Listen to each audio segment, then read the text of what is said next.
Hello mga mi! So, kung wala pa nga kayong mga generator sa inyong bahay, this is a good thing to start. So, eto nga pala yung nabili kong portable power station na pwede mong dalhin kahit saan. Alam ko mga mi na kailangan natin ng ganito, lalo na kung gusto nyong makatipid sa kuryente. Isa pa dahil sa panahon natin ngayon na laging tag-ulan at minsan ay nagba-blackout. At ito na nga yung hinahanap nyo na para sa inyo.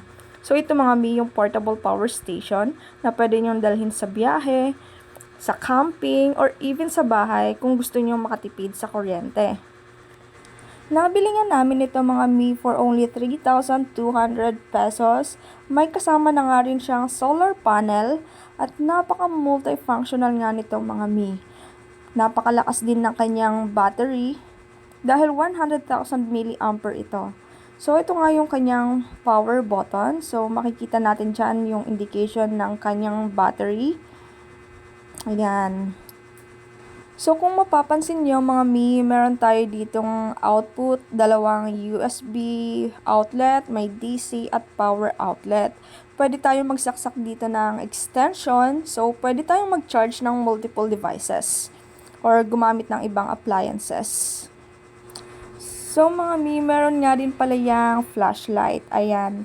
Yan yung ilaw niya. Sobrang liwanag, 'di ba? So nagagamit nga namin yan every night. At yan yung nagsisilbing lamp namin para hindi na naka-on yung ilaw namin magdamag pag matutulog. Pwede rin siyang patay sinde. Ayan.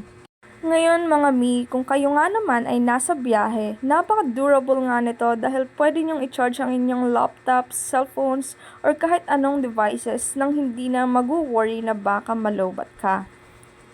At kung kayo nga naman ay nasa bahay lang, you're free to use the solar panel din naman. At kung walang araw, pwede mo rin naman itong i-charge gamit ang kanyang power cable. So, sobrang ganda nga nito talaga mga mi. At gustong gusto namin siya dahil metal din yung kanyang handle. At talagang magagamit mo siya even you're working at home.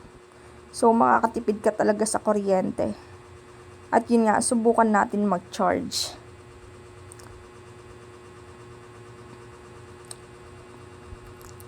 So, ito mga mi, kinuha ko nga yung aming portable projector.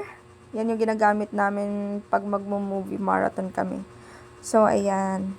Yan, nag-green siya. Ito naman, mag-charge tayo ng ating cellphone.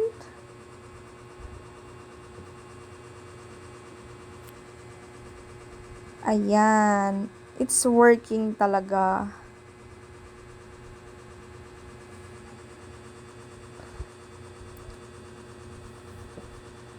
Ayan. Ayan, magdagdag pa tayo ng cellphone mga mi. Tadan! Ayan guys. It's really working. Kung ako sa inyo, i-check out ko na to. Ayan. Kukunin ko pa yung isang electric fan. Yan.